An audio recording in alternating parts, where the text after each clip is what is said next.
नमस्कार, मैं रूपाली आप सबका स्वागत करती हूँ आप ही के चैनल पर, जिसका नाम है आज के हिस्टोरिकल लड़की।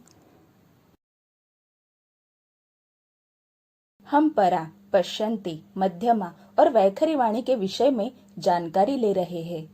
इसमें से वैखरी, मध्यमा और पश्यंती वाणी के बारे में हमने पिछले भाग में जानकारी ली है। अब हम परा वाणी को समझने की कोशिश करेंगे। परा वाणी यह सुपर कॉन्शियस माइंड मतलब अति जागरूक मन की भाषा है। हमारे व्यवहारिक जीवन में हमें भी कभी कभी परावाणी का अनुभव आता है। आत्मीयता से, अंतःकरण से कोई विचार हमारे सबकॉन्शियस माइंड से निकल जाता है। हम अनजाने में कुछ बोल देते हैं और वह चीज घटित हो जाती है, सत्य हो जाती है। ऐसा कभी कभी हमारे साथ होता है। यह परावाणी का सामर्थ्य है। इस तरह से घटित हो जाता है क्योंकि सभी मनुष्य में परा, पश्यंती, मध्यमा और वैखरी वाणी अस्तित्व में होती है, लेकिन यह हर बार घटित नहीं होता है क्योंकि वह जागृत स्वरूप में नहीं होती है। संत, ऋषि मुनि या सद्गुरु जी की परावाणी जागृत की हुई होती है, इसलिए उन्होंने दिए हुए वरदान, आशीर्वाद या श्राप कभी भी असत्य सिद्ध नहीं होते हैं। परावाणी से आया हुआ विचार या परावाणी से आया हुआ शब्द कभी भी असत्य सिद्ध नहीं होता है। परावाणी वह वाणी है जो प्रकृति या सृष्टि के संकेतों को समझ लेती है। परावाणी जागृत किए हुए व्यक्ति तक प्रकृति के संकेत पहुंच जाते हैं।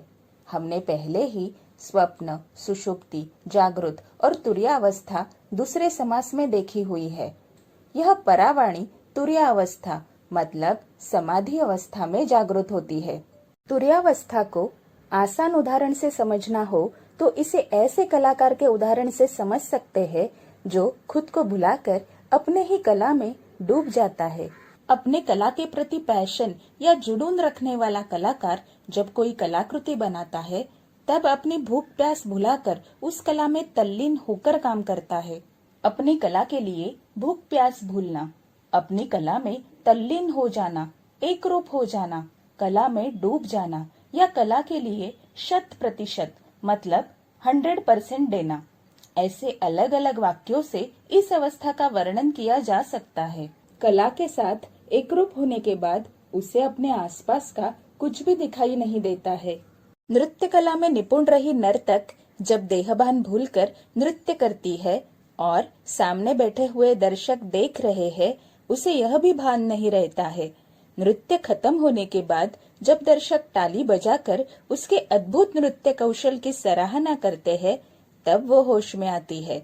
वो नृत्य कलाकार नृत्य करते समय जिस अवस्था में होती है उसे तुर्यावस्था कहते हैं। कोई संगीतकार उसके मन को संतुष्टि मिलने तक खुद को भूलकर संगीत में डूबा ही रहता है, या कोई गायक गाने में पूरी तरह से तल्लीन होकर एक रूप होकर गाता है, तब उस संगीतकार का संगीत या उस गायक का गाना दर्शकों के हृदय को छू जाता है। कोई अजरामर कलाकृति इसी अवस्था में बनती है। इस अवस्था में कई विश्व रिकॉर्ड बनाए जाते हैं। इस अवस्था में पहुंचकर काम करने वाला कलाकार काम करते समय खुद को भुलाकर स्वयं के कलाकृति में पूरी तरह से डूब जाता है और वह कलाकृति उसकी निर्मित होते समय उस कलाकार के मन को इतना आनंद देती है कि दर्शकों की सराहना मिलनी ही चाहिए या कोई अवार्ड मिलना ही चाहिए। यह जिद उस कलाकार के मन में नहीं रहती है। उससे कई गुना ज्यादा आनंद उस कलाकृति को निर्माण करते समय कलाकार को मिल जाता है। लेकिन कलाकार को अगर अपनी कलाकृति का अभिमान हो गया तो वो कलाकार उससे अधिक उत्कृष्ट कलाकृति की निर्मित नहीं कर सकता है। ऐसे तुर्यावस्था में जाकर कलाकृति की निर्मित करने वाला कलाकार खुद के प्रत्येक निर्मित के साथ अधिक ही शांत और विनम्र होता चला जाता है। साधना की दृष्टि से देखें तो साधक के साथ भी ऐसे ही होता है।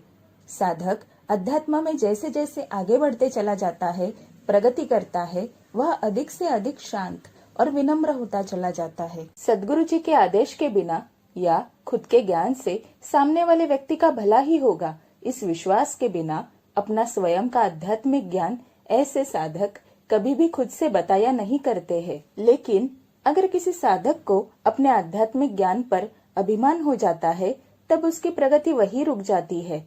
अभिमान समाप्त होने तक उसका ज्ञान बढ़ नहीं सकता है।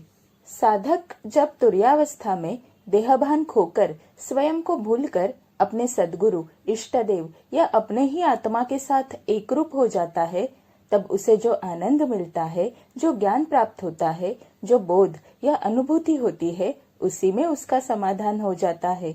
वह संतुष्ट हो जाता है। चाहे कोई भी काम या कोई भी कला हो, जब हम किसी भी काम में पूरी तन्मयता से डूब जाते हैं, तब तुर्यावस्था घटित हो जाती है। किसी भी चीज को गहराई तक जानना, समझना और महसूस करना, यह आध्यात्म ही है। आरती, पूजा, सेवा, सत्संग और नामस्मरण या नाम जप या सिमरन, जब यह 4 वाणियां पार करते हैं, तभी साधक की प्रगति होती है। जब तक इन चीजों को मुख के द्वारा व्यक्त करके बताया जाता है या शरीर के माध्यम से किया जाता है, तब तक वह वैखरी वाणी होती है। जब शरीर के माध्यम से व्यक्त करते समय मन में भी उस कार्य का विचार होता है, तब वह कार्य मध्यमा वाणी में उतरता है। जब वह कार्य करते समय मन में भक्ति, प्रेम, समर्पण जैसे भाव भर जाते हैं, तब वह कार्य पश्यंती वाणी में पहुंच जाता है। पश्यंती वाणी में ध्यान में, मन में, स्वप्न में हर बार सद्गुरु जी या इष्ट देव के विचार ऐसी अवस्था होती है। इस वाणी में साधक की विचार शून्य होने की शुरुआत हुई होती है। एक ही बात पर लक्ष्य केंद्रित करना मतलब विजुअलाइजेशन इसी वाणी का एक हिस्सा है। जब हम कार्य करते समय देहभान भूलकर सिर्फ सद्गुरु, इष्टदेव को याद रखकर कार्य के साथ एकरूप होकर कार्य करते हैं, तब वह होती है तुर्या वाणी। ऐसा कार्य उस साधक के मन को आनंद और प्रसन्नता देता है, उत्साह बढ़ाता है। तुर्यावस्था में काम करते समय थकान या आलस्य जैसी चीजों का पता ही नहीं चलता है। आरती, पूजा, सेवा, सत्संग, नाम जप या सिमरन के वैखरी और मध्यमा वाणी में भी साधक को अनेक लाभ मिलते हैं। लेकिन यदि साधक को साधना में उन्नति करनी हो, तो उसे वैखरी, मध्यमा, पश्यंती और परा ऐसी सीढ़ी चढ़नी पड़ती है। और उस सीढ़ी से तुर्या अवस्था में पहुंचने के बाद मतलब परावाणी को सिद्ध करने के बाद वह ज्ञान सभी तक पहुंचाकर सभी को लाभान्वित करने के लिए सद्गुरु या सच्चे साधु संतों को उस सीढ़ी से फिर से परा, पश्यंती, मध्यमा और वैखरी वाणी के रूप में उतरना भी पड़ता है।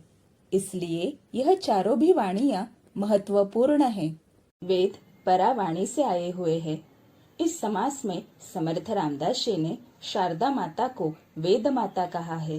परा, पश्यंती, मध्यमा और वैखरी वाणी पर शारदा देवी का आधिपत्य है।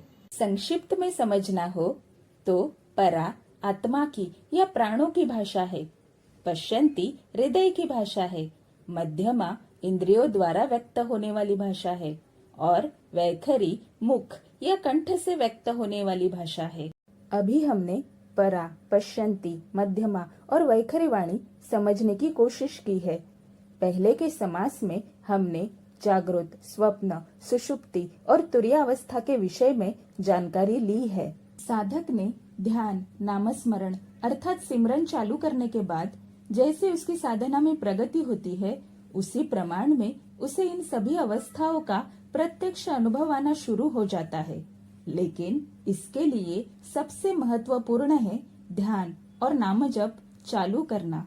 और उसमें भी यदि ध्यान मतलब मेडिटेशन की टेक्निक सिखाने वाले मार्गदर्शक मिल जाए, तो यह ध्यान में तेजी से प्रगति करने में मदद करती है। आज मैंने खुद जहाँ पर मेडिटेशन के अलग अलग टेक्निक सीखे हैं, उनके डिटेल्स आपके साथ शेयर कर रही हूँ।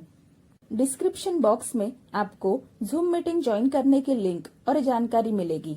ये मेडिटेशन प्रतिदिन जूम मीटिंग पर मुफ्त में दिया जाता है और जूम मीटिंग की लिंक भी हर बार वही रहती है, चेंज नहीं होती है। सुबह प्रातः काल 3:30 से 4:30, 4:30 से 5:30 और शाम को 5 से 6 ये ध्यान के सेशन के टाइमिंग्स है। जिन्हें ध्यान के टेक्निक सीखने की इच्छा है वे निश्चित रूप से इस हर दिन जूम मीटिंग पर चलने वाले फ्री मेडिटेशन का लाभ उठा सकते हैं।